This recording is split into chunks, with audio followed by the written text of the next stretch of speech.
함께 예배하는 우리 집, 믿음으로 세우는 가정. 안녕하세요. 여러분과 함께 말씀을 나눌 추진 목사입니다. 먼저 마음을 열어 함께 하나님을 찬양하겠습니다.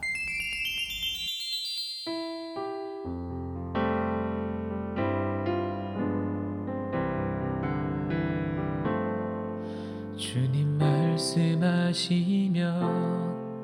내가 나아가리다. 주님 뜻이 아니면 내가 멈춰서리다. 나의 가고 서는 것 주님 뜻에 있으니 오 주님 나를 이끄소서. 주님 말씀하시면 내가 나가리다. 주님 뜻이 아니면 내가 멈춰서리다. 나의 가고 서는 것 주님 뜻에 있으니 오 주님 나를 이끄소서. 뜻하신 그곳에 나 있기 원합니다.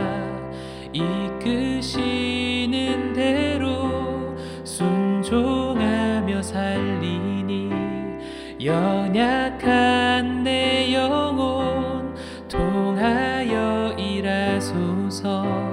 주님 나라와 그 뜻을 위하여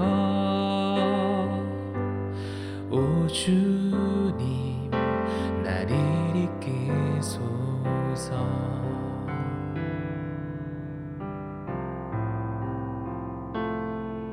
주님 말씀하시면 내가 나가리다. 주님 뜻이 아니면 내가 멈춰서리다. 나의 가고 서는 것 주님 뜻에 있으니 오 주님 나를 이끄소서. 뜻하신 그곳에 나 있기 원합니다.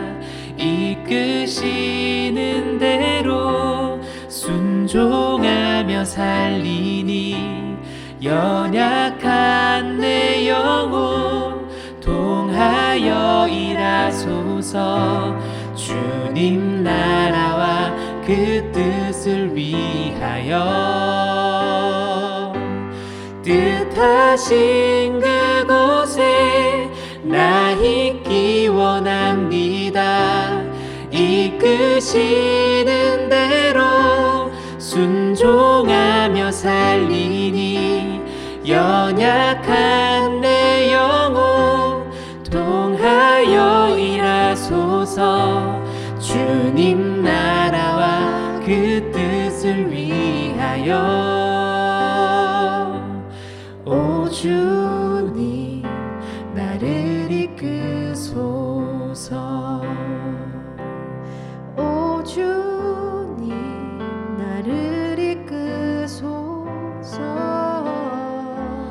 오 주님 나를 이끄소서.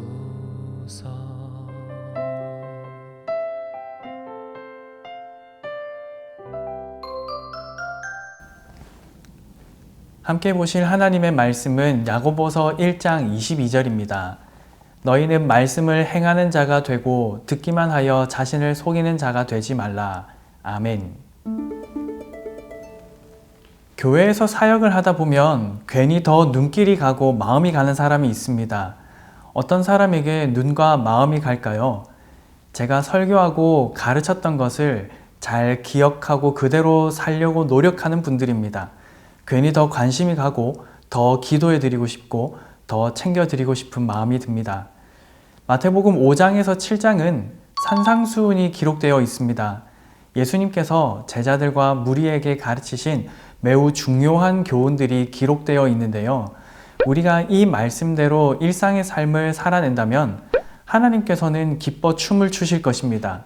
성경은 하나님을 기쁘게 해드리는 삶, 하나님을 즐겁게 해드리는 삶이 우리에게도 가장 행복한 삶이라고 말씀하고 있습니다. 왜냐하면 하나님께서 그런 우리에게 당신이 주실 수 있는 가장 좋은 것을 풍성히 주실 것이기 때문입니다. 그 중에서도 오늘은 마지막 부분에 해당되는 예수님의 가르침을 살펴보려고 합니다. 예수님께서 비유를 드시는데요. 예수님의 말씀을 듣고 행하는 사람은 집을 반석 위에 지은 지혜로운 사람입니다. 예수님의 말씀을 듣고 행하지 않은 사람은 집을 모래 위에 지은 어리석은 사람입니다. 비가 퍼붓고 강물이 넘치고 돌풍이 칩니다. 든든한 반석 위에 지은 집은 끄떡없습니다. 그러나 모래 위에 지은 집은 맥없이 무너지고 맙니다. 이것이 예수님의 비유이지요. 여러분은 어떠신가요? 여러분의 삶이라는 집을 반석 위에 짓고 싶으신가요? 아니면 모래 위에 짓고 싶으신가요? 누구라도 반석 위에 짓고 싶을 것입니다. 그것이 지혜로운 방법임을 누구나 다 알고 있기 때문입니다. 예수님은 말씀하십니다. 내 말을 잘 듣고 내 말대로 순종하며 사는 자는 든든한 반석 위에 삶이라는 집을 세우는 지혜로운 사람이라고 말입니다. 반석 위에 집을 짓고 싶으시다면 예수님의 말씀을 잘 듣고 그 말씀대로 살아가야 합니다. 심플하지요? 그런데 예수님의 이 비유에서 주의 깊게 살펴보아야 할 포인트가 있습니다. 첫째, 두 사람 다 주님의 말씀을 들었다는 것입니다. 둘째, 두 사람 다 집을 지었다는 것입니다. 둘 다 말씀을 들었고 둘 다 집을 지었습니다. 그렇다면 뭐가 문제인가요? 어디서 차이가 나나요? 그중 한 사람은 주님의 말씀을 듣고 들은 대로 집을 지었습니다. 다른 한 사람은 주님의 말씀을 들었지만 자기 뜻대로 집을 지었습니다. 건축 자재가 다른 거죠.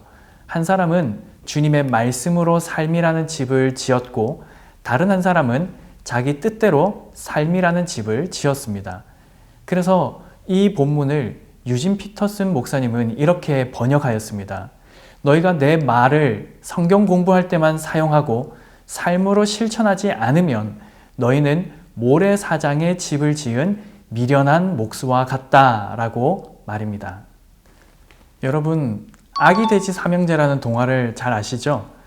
어렸을 때 그 동화를 너무 좋아해서 수차례 읽고 또 읽었던 기억이 납니다.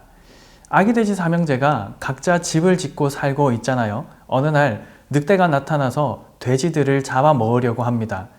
늑대는 첫째 돼지 집으로 가죠. 첫째 돼지는 짚으로 집을 지었습니다.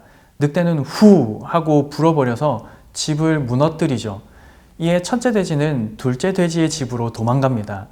둘째 돼지의 집은 나무로 만든 집이죠. 늑대는 둘째 돼지 집으로 찾아가서 후 하고 불어버려서 집을 무너뜨립니다. 첫째와 둘째 돼지는 셋째 돼지 집으로 도망갑니다. 셋째 돼지는 벽돌을 한 장 한 장 차곡차곡 쌓아서 튼튼한 집을 지었습니다. 비록 힘들고 어려운 작업이었지만 덕분에 아주 튼튼한 집을 짓게 되었죠. 늑대가 셋째 돼지 집으로 찾아가 후 하고 불었습니다. 그러나 벽돌로 만든 집은 무너지지 않았습니다. 자기 뜻대로 집을 짓는 사람은 첫째와 둘째 돼지 같은 사람입니다. 사탄이 와서 후 불면 쉽게 무너질 집을 짓는 거죠.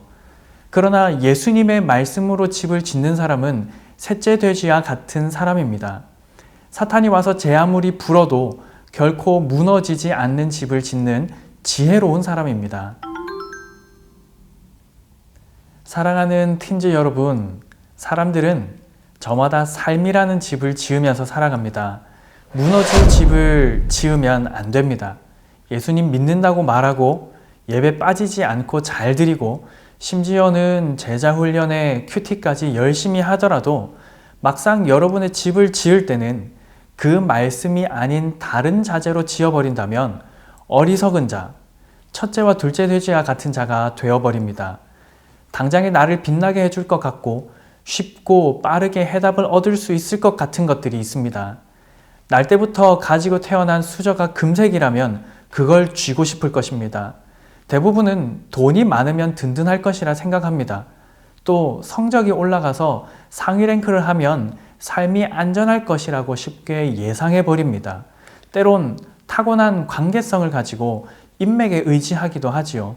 그러나 그 모든 것들은 결국 무너질 집을 짓는 어리석은 행동입니다. 하나님의 말씀을 삶의 유일한 규칙으로 받아들이십시오. 성경을 일주일에 한 번 예배 시간에만 펼쳐보지 마시고 매일 손에 쥐고 펼쳐서 읽으십시오. 뿐만 아니라 기록된 말씀을 하나하나 실천해 보십시오. 그렇게 여러분의 삶을 세워나가 보십시오. 분명 상당한 수고로움과 버거움이 있을 것입니다. 그러나 그 말씀으로 여러분의 삶을 디자인하신다면 여러분의 삶은 정말 멋지고 튼튼한 집, 결코 무너지지 않는 명품 집이 될 것입니다. 친지 여러분, 모두가 듣고 행하는 자, 그런 지혜로운 사람, 하나님께서 기뻐하시고 사용하시는 예수 그리스도의 제자들 다 되시길 진심으로 축복합니다. 이제 가족들과 나눔 질문으로 대화하시면 되겠습니다. 다음 주에 만나요. 안녕. 나눔 질문입니다. 첫 번째, 예수님께서 말씀하신 지혜로운 자와 어리석은 자는 어떤 사람인가요? 두 번째, 학업으로 인해 바쁜 때, 특히 시험 기간과 같은 때에도 지혜로운 사람으로 살아가려면 어떻게 해야 할까요? 현실적으로 실천 가능한 자기 관리 계획을 2가지 이상 나눠보세요.